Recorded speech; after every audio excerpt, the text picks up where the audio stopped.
and that is the 121 dockets that were taken from KZN, from the task team there, and they will now be submitted to the Madlanga Commission of Inquiry that's probing police corruption.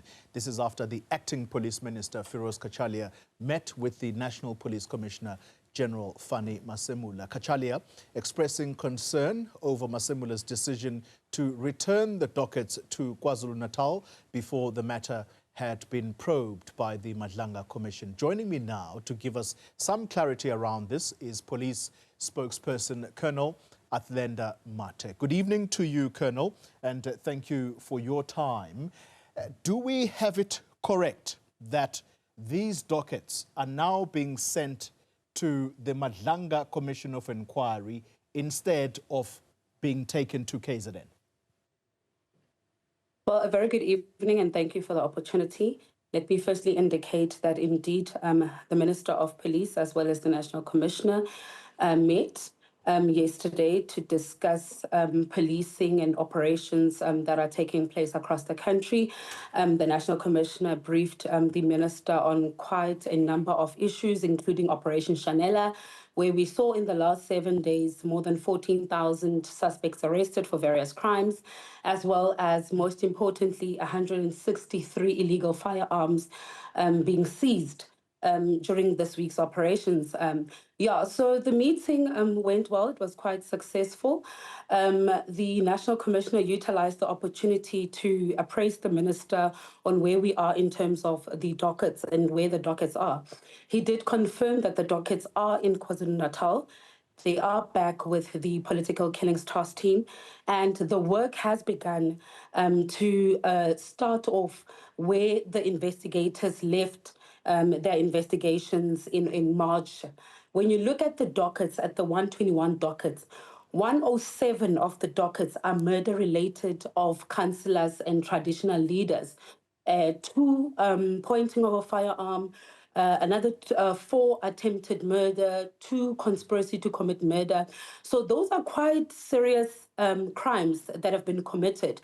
And it would have been an injustice for the National Commissioner to allow those dockets to gather dust, because that would mean that, justice would be delayed for the families. Okay. So our main goal was to, put the families at ease, to say, let us continue where we left off. But most importantly, what the National Commissioner indicated as early as last week is that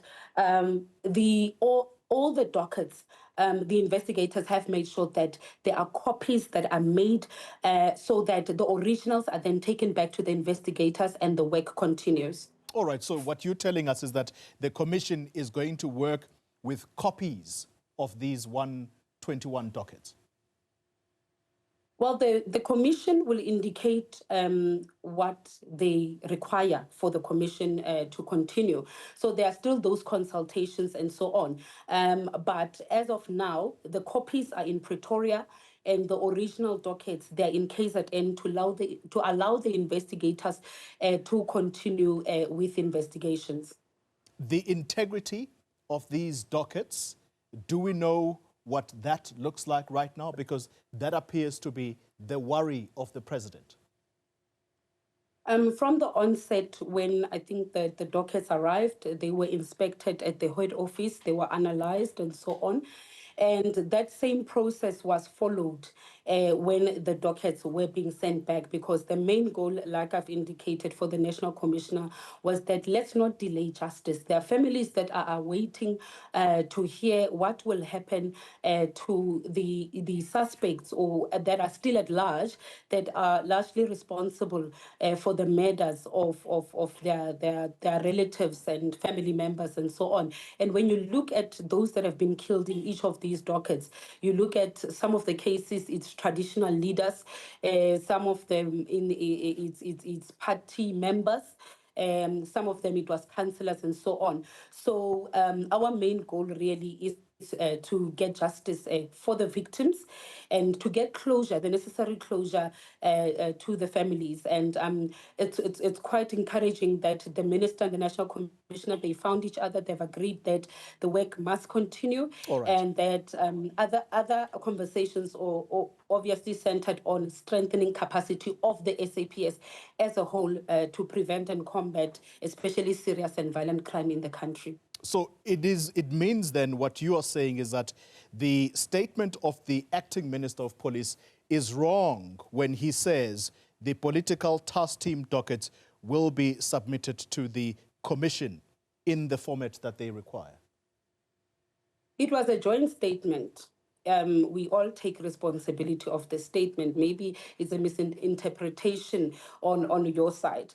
Nothing has changed. Like I've indicated, the originals are in KZN. It's only the copies that are in Pretoria. Consultations are continuing with those particular dockets. But safe to say that the same dockets, the copies, are in Pretoria, they are safeguarded, and as and when they are needed, they will then be presented to the commissioner. All right, very quickly. Commission, rather. Very quickly then, this goes without saying then that the political killings task team is alive and well. And who is leading it then, if that's the case? Look, the political killings task team's work continues. If I can say the men and women in blue. Let's not put task teams to it. The work of the men and women in blue continue. When you look at the work of the task team, since inception, they've worked on about 333 dockets. 129 accused have already been convicted for various crimes that they've committed. A recent one is the Sindwe Magaqa murder, in which the hitman was convicted to 25 years imprisonment.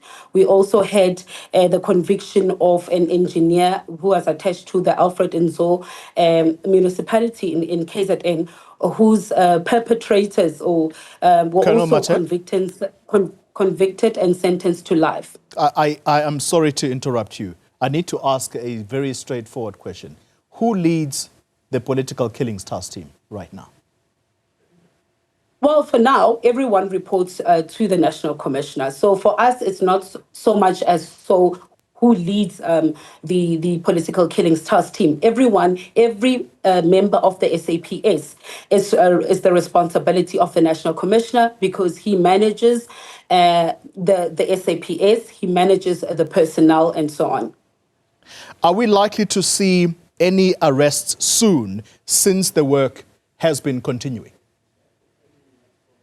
Well, we are hoping for the best. Like I've indicated, the team is already on the ground. They have started investigating the dockets. So we are hoping for positive results. We are hoping that in a few weeks' time, we'll hopefully see a breakthrough in some of those dockets. Like I've indicated, of the 121, 107 are murder related. So it's quite serious crimes that were committed. So our purpose is it's really to get justice for the victims that have died, which were mostly traditional leaders and your local councillors, your party members, and to also then get closure for the grieving families. Yeah. All right. I mean, I've already exhausted the time that we're meant to start the headlines. So can I squeeze this one before I let you go? What was the delay on the part of the commissioner to submit a report to the acting minister on this, on these dockets?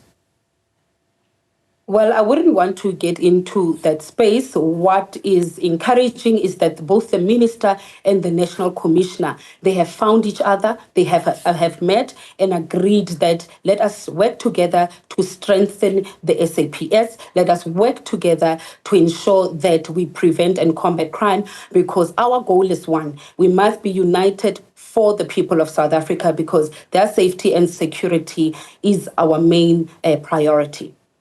Colonel Athlenda Mathe, thank you very much for your time. She speaks for the Office of the National Police Commissioner.